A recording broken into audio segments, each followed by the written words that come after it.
बाद सरकार के खिलाफ विपक्ष को मिली लीड की करेंगे। विपक्ष ने ये लीड संसद में जारी सियासी गेम में हासिल की है। शीत सत्र के पहले दिन पीएम मोदी ने ड्रामा डिलीवरी वाले शब्दबाण चलाकर सत्ता पक्ष के लिए बढ़त बनाई थी। विपक्ष को टिप्स देने वाली नसीहत से पीएम मोदी ने विपक्ष पर हावी होने की कोशिश की थी। इस सियासी गेम में पहले दिन का स्कोर सत्ता पक्ष 1 और विपक्ष 0 रहा। आज विपक्ष ने पलटवार करते हुए सत्ता पक्ष के खिलाफ 1 अंक की बढ़त बना ली। कैसे, वो देखिए। विपक्ष को पहला अंक तब मिला जब संचार साथी ऐप के विषय पर विपक्ष के विरोध के बाद सरकार को बैकफुट पर आना पड़ा। सरकार बैकफुट पर कैसे आई, इसका विश्लेषण आपके लिए होगा, लेकिन इस मुद्दे पर 1 अंक के साथ विपक्ष ने सत्ता पक्ष के खिलाफ स्कोर की बराबरी की। इसके बाद विपक्ष को 1 अंक से बढ़त तब मिली जब यह खबर आई कि सरकार एसआईआर के मुद्दे पर बीच का रास्ता निकालने के लिए तैयार है। यानी सरकार सीधे एसआईआर पर नहीं बल्कि चुनाव सुधार जैसे विषय के बहाने इस मुद्दे पर चर्चा के लिए तैयार हो सकती है। सूत्रों से हमें जो जानकारी मिली है उसके मुताबिक अगले मंगलवार को इलेक्टोरल रिफॉर्म पर चर्चा संभव है। अब ये तो हुई संसद में विपक्ष की बात। अब बात आपकी, यानी 123 करोड़ मोबाइल यूजर्स की। आपके और हमारे मोबाइल फोन पर आज संसद में महाभारत छिड़ गई। आप सोचेंगे कि हमारे मोबाइल से सरकार का क्या लेना देना। दरअसल विवाद इसी सवाल को लेकर है। सरकार ने सभी स्मार्टफोन्स में सरकारी संचार साथी ऐप को प्री इंस्टॉल करना अनिवार्य कर दिया है। इसी पर विपक्ष की तरफ से पेगासस जैसे जासूसी वाले आरोपों की चिंगारियां उठ रही हैं। ये ऐप क्या है, ये कैसे काम करता है, इससे क्या फायदा हो सकता है और इसका नुकसान क्या है, इस पर सियासत क्यों हो रही है, ऐसे तमाम सवाल आपके जहन में हों। इन सारे सवालों का जवाब हम अपने विश्लेषण में आपको देंगे। पहले आपको बताते हैं कि संचार साथी ऐप से जुड़ी खबर क्या है।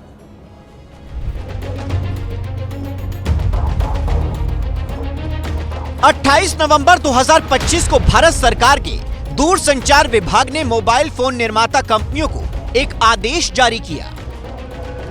इसकी डिटेल मीडिया रिपोर्ट के जरिए 1 दिसंबर को बाहर आए। इस आदेश में संचार साथी ऐप को सभी मोबाइल फोन में प्री इंस्टॉल करने के लिए कहा गया। इसके लिए 90 दिन की डेडलाइन तय की गई। आदेश के मुताबिक जो मोबाइल फोन पहले से तैयार हो चुके हैं उनके लिए मैन्युफैक्चरर या इंपोर्टर एक सॉफ्टवेयर अपडेट के जरिए ऐप को मोबाइल में इंस्टॉल करेंगे। अब ये ऐप क्या काम करेगा वो आपको बताते हैं। संचार साथी ऐप को लेकर सरकार का दावा है कि इसे साइबर फ्रॉड से निपटने और टेलीकॉम सिक्योरिटी को मजबूत करने के लिए डिजाइन किया गया है। संचार साथी ऐप या पोर्टल की मदद से किसी मोबाइल हैंडसेट के IMEI यानी इंटरनेशनल मोबाइल इक्विपमेंट आइडेंटिटी का नंबर इस्तेमाल कर इसके असली और नकली होने की जांच की जा सकेगी। संदिग्ध फोन कॉल, स्पैम या मैसेज की रिपोर्ट की जा सकेगी। खोए हुए या चोरी हुए फोन की रिपोर्ट की जा सकती है। अपने नाम से जारी सभी मोबाइल कनेक्शंस का पता चल सकता है।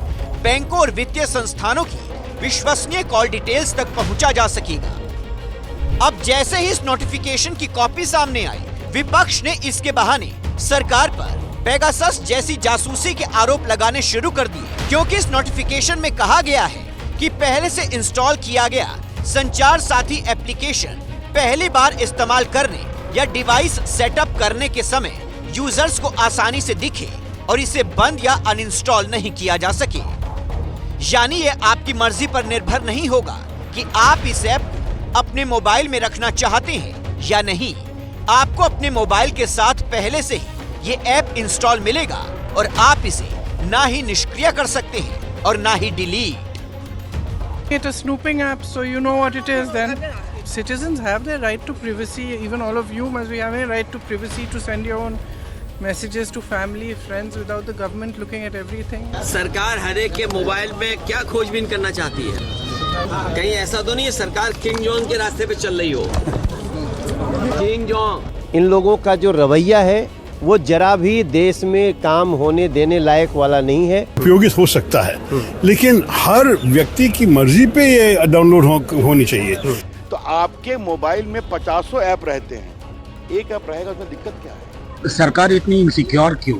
मैं तो ईश्वर से प्रार्थना कर सकता हूँ इन्हें सद्बुद्धि आप लोगों कि जासूसी करना ये हमारी सरकार का काम नहीं है। जासूसी करने वाले अपोजिशन के लोग हैं। नॉर्थ कोरिया बनाएंगे देश का क्या? लोगों की निजता का हनन करेंगे। लोगों के घरों के अंदर आप घुस करके देखेंगे, बेडरूम में आप घुस जाएंगे लोगों के। ये जो संचार साथी है, क्या उससे सरकार आपको स्नूप करना चाहती है? आपके पीछे जासूसी करना चाहती है? नहीं, NO नो। आप जब कोई ऐप अपने मोबाइल में इंस्टॉल या फिर डाउनलोड करते हैं तो वो आपके कॉल, SMS, कैमरा और माइक्रोफोन एक्सेस, इस तरह की तमाम चीजें मांगते हैं। ठीक वैसे ही इस ऐप की पहुंच भी आपके कॉल मॉनिटरिंग, SMS, कैमरा और बाकी जानकारियों तक होगी। इसीलिए जैसे ही इस ऐप की खबर सामने आई, विपक्ष ने सरकार के खिलाफ मोर्चा खोल दिया। पेगासस जैसे जासूसी वाले आरोप लगाने शुरू कर दिए। शिवसेना उद्धव गुट की सांसद प्रियंका चतुर्वेदी ने लिखा कि बिग बॉस के घर की तरह सरकार आपका सर्विलांस करना चाहती है। कांग्रेस सांसद प्रियंका गांधी की ओर से कहा गया कि सरकार आम नागरिकों की जिंदगी में जासूसी करना चाहती है, इसे सर्विलांस स्टेट बनाना चाहती है। समाजवादी पार्टी के अध्यक्ष अखिलेश यादव ने लिखा कि जिनका इतिहास ही मुखबिरी का रहा हो, वो जासूसी करना कैसे छोड़ सकते हैं। आम आदमी पार्टी के संयोजक अरविंद केजरीवाल ने कहा कि दुनिया के किसी भी देश में इस तरह की कोशिश नहीं हुई, ये तानाशाही है। विपक्ष ने सरकार की इस कोशिश को रूस और चीन के मॉडल से जोड़ना शुरू कर दिया। विपक्ष सरकार के खिलाफ ये आरोप भी लगा रहा है कि रूस, चीन और नॉर्थ कोरिया जैसे देशों की तरह सरकार आम आदमी के जीवन में ताक झांक करने की कोशिश कर रही है। दरअसल रूस में पुतिन सरकार का एक अनिवार्य नियम है। इस नियम के मुताबिक हर मोबाइल फोन कंपनी को अपने फोन में मैक्स नाम के एक नेशनल मैसेजिंग ऐप को प्री इंस्टॉल करना होता है। एक्सपर्ट्स का मानना है क्योंकि ये ऐप सरकार नियंत्रित करती है, ऐसे में इससे लोगों की निगरानी या सर्विलांस करना बेहद आसान है। यानी सरकार को लोगों के बातचीत, डेटा और दूसरी जानकारियों तक पहुंच मिल सकती है। भारत में भी विपक्ष को आशंका है कि सरकार इसी तरह का मॉडल यहां भी लागू करने की कोशिश कर रही है। हालांकि इन आरोपों पर संचार मंत्री ज्योतिरादित्य सिंधिया का क्या कुछ कहना है, वो सुनिए। ना कोई स्नूपिंग है, ना कोई कॉल मॉनिटरिंग है। अगर आप चाहते हो तो इसको आप एक्टिवेट करो, अगर आप नहीं चाहते तो इसे एक्टिवेट मत करो। अगर आप इसको अपने फोन पे रखना चाहते हो तो रखो, अगर आप इसको डिलीट करना चाहते हो तो डिलीट करो। कोई मैंडेटरी नहीं है। आप अगर रजिस्टर नहीं करना चाहते, मतलब कि उदाहरण के तौर पे इस ऐप का उपयोग नहीं करना चाहते, तो रजिस्टर मत करो। पर हर व्यक्ति को देश में नहीं मालूम कि मुझे फ्रॉड से प्रोटेक्ट करने के लिए, मुझे चोरी से प्रोटेक्ट करने के लिए ये ऐप है। तो हर व्यक्ति तक ये ऐप पहुंचाना हमारी जिम्मेदारी है। केंद्रीय संचार मंत्री ज्योतिरादित्य सिंधिया ने विपक्ष की आशंकाएं दूर करने की कोशिश की है। उन्होंने बताया है कि ये ऐप जासूसी या कॉल मॉनिटरिंग को सक्षम नहीं करता। आप इसे अपनी मर्जी से एक्टिवेट या डीएक्टिवेट कर सकते हैं। आप संचार साथी नहीं चाहते हैं तो इसे डिलीट कर सकते हैं, ये ऑप्शनल है। इसे अपने डिवाइस पर रखना है या नहीं, ये यूजर्स की मर्जी है। इसके बाकी ऐप्स की तरह मोबाइल से डिलीट इसे किया जा सकता है। इसकी मदद से 7 लाख से ज्यादा मोबाइल फोन सफलतापूर्वक नागरिकों को लौटाए गए हैं। अब संचार मंत्री के बयान और डिपार्टमेंट ऑफ टेलीकम्युनिकेशन के नोटिफिकेशन से कंफ्यूजन के हालात पैदा हो रहे हैं। नोटिफिकेशन में लिखा है कि इसे डिसेबल और अनइंस्टॉल नहीं किया जा सकता। संचार मंत्री कह रहे हैं कि डिलीट किया जा सकता है।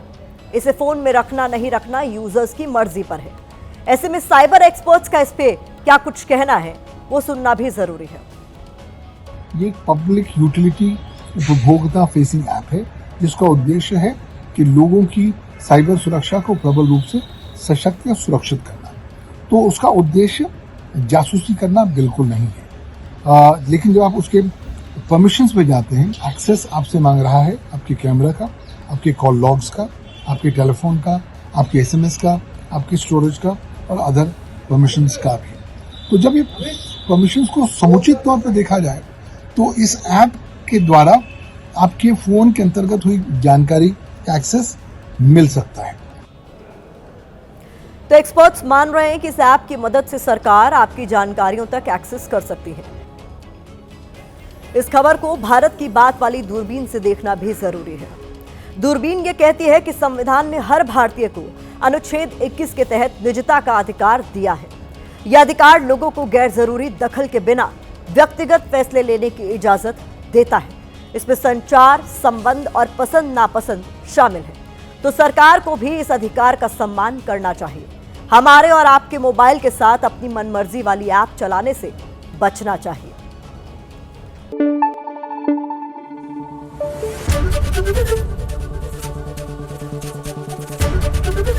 एबीपी न्यूज आपको रखे आगे।